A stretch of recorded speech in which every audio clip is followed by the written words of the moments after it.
All right. Good morning. Good evening. Welcome back to another breakdown here pre-market. Just wanted to step in here, give you guys some updates, and kind of churn the wheels right before CPI comes out, and hopefully kind of calm some of the panic fears that you guys are kind of facing. So, one of the first few things that are happening this morning is CPI. We spoke about it on Monday's pre-market session. The expectation is that CPI is going to come in a little cooler than expected. I spoke about this possibility as well during the weekly session, and how the CPI and PPI that will come in today will then flow into the decision making for FOMC next week, or rather market expectations for next week. Now, at the same time, you can see that the expectation for the March meeting is a rate pause, and then for the May meeting is also a rate pause right now, and the June meeting is now pricing in a slight one rate cut. And if we look into the July meeting, this is kind of still hovering between a rate pause after the rate cut or a further rate cut. So right now, as this market is at where it is, it's potentially 2 rate cuts or more. And depending on the CPI data this morning, we're going to see the bond market react. And then however the bond market's going to react is going to also put further pressure on the Fed. Okay. Remember that when the Fed starts buying bonds again, right? Which means that they're going to try and perform quantitative easing, right? How does quantitative easing work? Just a reminder, right? This is when the Fed buys bonds, the bonds that people own, right? They buy them. And then what goes into the system? Money goes into the system, right? That's the definition of quantitative easing. Now, when do traders start buying bonds? When they know that the Fed's going to buy bonds, right? If the Fed's not going to buy bonds, then traders don't typically want to buy bonds until and unless they have a very, very grave certainty that the economic situation is going to be really worse in the short term. That's when short-term bonds get piled in, but that's usually short-term. Right now, you can see that it's mostly the long-term bonds, in fact, that are seeing interest. Okay. Not that the short-term bonds aren't seeing interest, but there will be as I mentioned before, a bull flattening kind of trade where we will see the fatter part of the bond tail, right, which will then start moving higher. That means the longer duration bonds will be bid. And that is because the longer duration outcomes of the market will be more palatable based on interest rate changes in the future. So the market tries to always front run what the Fed is going to do, okay? If they think the Fed is going to buy bonds, they start buying bonds, because once the Fed starts buying bonds, then the price of those bonds will go up, right? And it will bring the 10-year yield further down, right? So, but right now you can see the 10-year yield is kind of pegged where it is, okay? But having said that, there are a couple of things that I wanted to bring to your attention in today's pre-market session. One of them being that a lot of you are not used to this price action, right? A lot of you are, maybe this is your first time experiencing a 10% correction and you're not used to it. And I'm here to tell you that it's really, really normal for this to happen, right? In fact, if you look at the number of times, in the past 10 years that we've had multiple corrections, it's pretty uncanny. You had, you had a slowing global growth, you had China slow down, you had a trade war in Trump 1.0. That was a 12% correction. You had the Fed tape tantrum. That was a 20% correction in 2019. You had the 35% COVID correction. You had high inflation Fed rate hikes for a period of almost 1.5 to 2 years here, right? And some people are just joining the market right after this area here and experience a huge run up in prices, are wondering why the market's correcting 10% and calling it a crash. That's slightly laughable, right? Because you're in all essences, you're really, really just a baby in the market, and you don't really know, or you haven't been through enough cycles to experience what a crash or what a full-blown bear market looks like. Granted that there are some stocks that are in a bear market right now, right? But that can quickly change within a week. And if you look at how macroeconomic headlines are always causing the market to correct downward, there's never a shortage of this. This is the reason why we always say that if you're reading the news, right, then you're really a fool to act based on the news. It's all should be taken lightly. And whenever you're reading the news, in fact, you should do the opposite of what the news tells you, because when the news reports it, it's already too late. And that's one of the things that I wanted to kind of highlight today. There's even a quote, right, by Peter Lynch, one of the most famed investors. Your ultimate success or failure will depend on your ability to ignore the worries of the world long enough to allow your investments to succeed.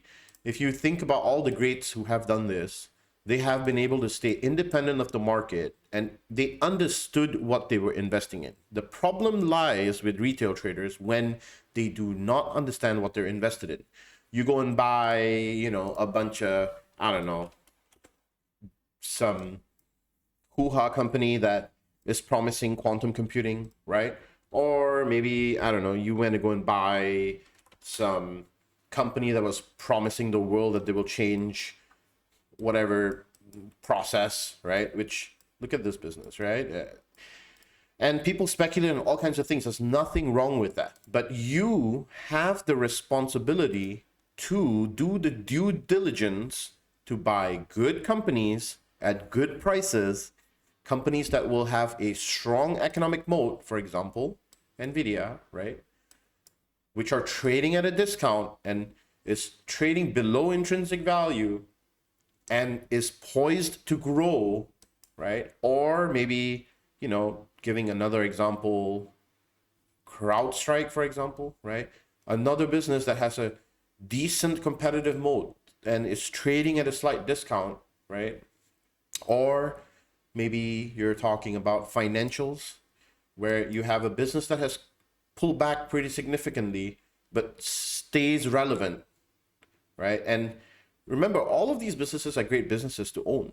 It's just whether you understand them. Have you done the research and the work to know whether you are confident in the underlying balance sheet, income statement, statement of cash flows, and you understand it so that when these moments happen, you don't panic. And so having said that, sorry to take the first 8 minutes in giving a lecture, but I feel like this is an important moment for me to mention that these corrections of 8%, 10%, 15%, they are normal in a bull market. Very normal. Okay, this is not a crash. This is not a full meltdown. And I can tell you that the bottom is not far away, right? If I were to guess based on what the flow that we have seen, I would guess that somewhere around the 5,400 level or the 5,480 level, somewhere in this region is where we would at least have a temporary bounce, which we're pretty close to right now. Okay, doesn't mean intraday. Now that this is a green candle here, doesn't mean it can't come down all the way into this. Okay, and if we do close below 5,400, then the next level of support is all the way down here at 5,200. So if you take these two levels into play, then where you are right now to there is 12%, which would align with the last trade war, which I showed you earlier.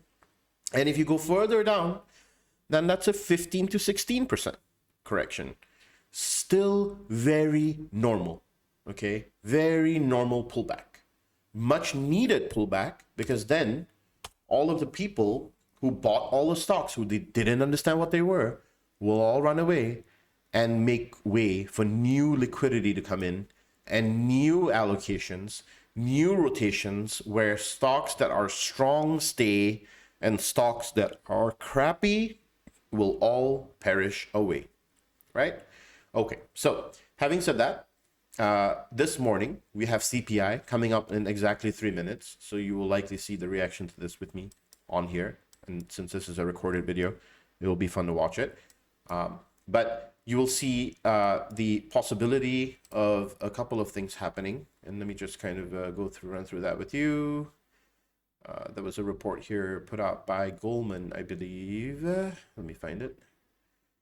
So there was a report. Here we go. So CPI month over month. This is their market reaction function. So this is like some analysts as they crunch the numbers essentially. I don't take this, seriously. It's just a good guidance. But if CPI comes in obviously less than 0.2%, then SPX reaction is likely to be up 2.5%. Between 2.21 to 2.5, it's 2+% correction to the upside. And then if it is more than 2.6 all the way to 3.0, 0.3, then that is going to, lean into more bearish territory with the 1% further either down, up. And then if it's above 0.3, then SPX is going to be at a negative 1.5%. That's the based on implied volatility and other factors. Okay.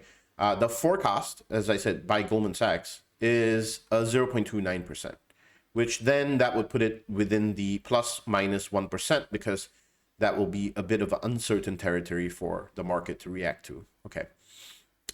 So in technicals, we're still at the same spot as what we discussed on Monday, and the same plan is still intact.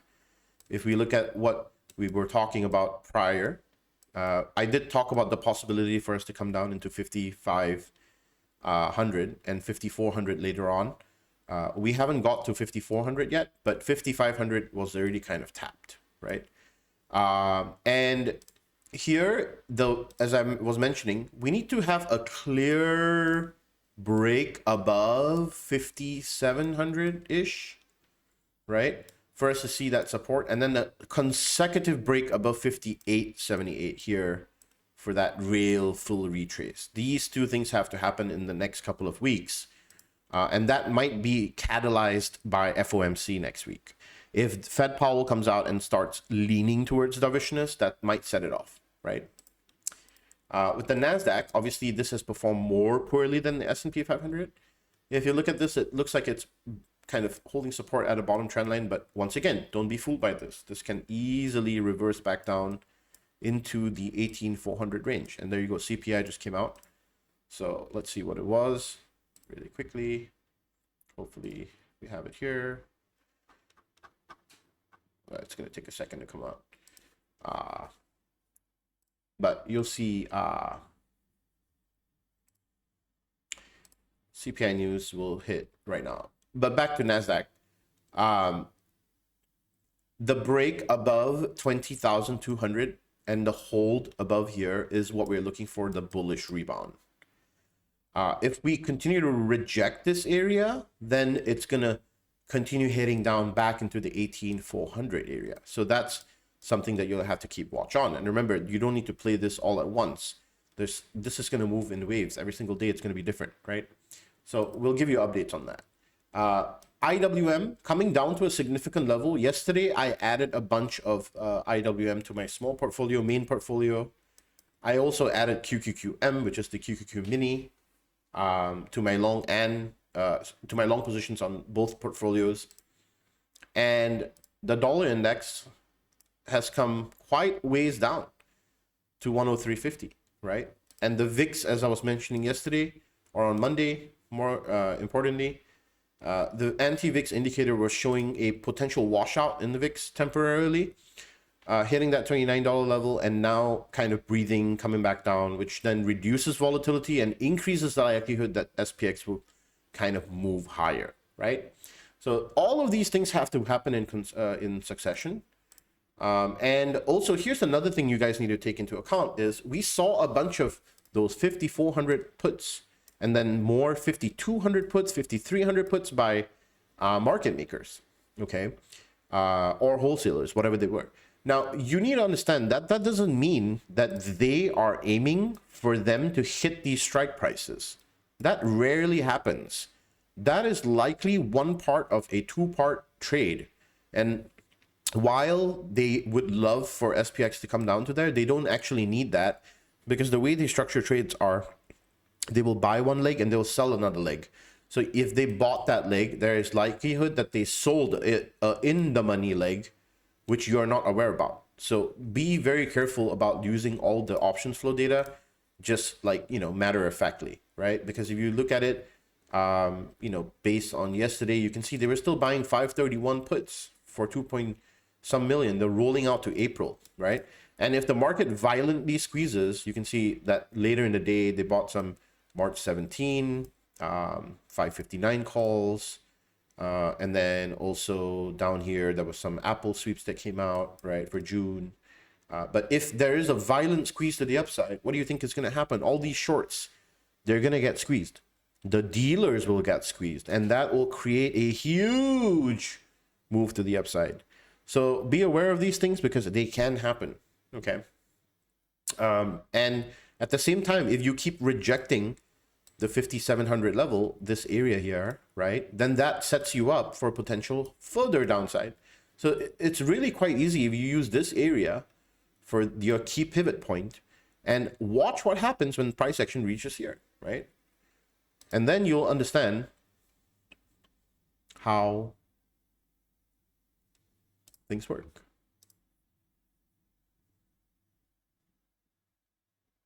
All right.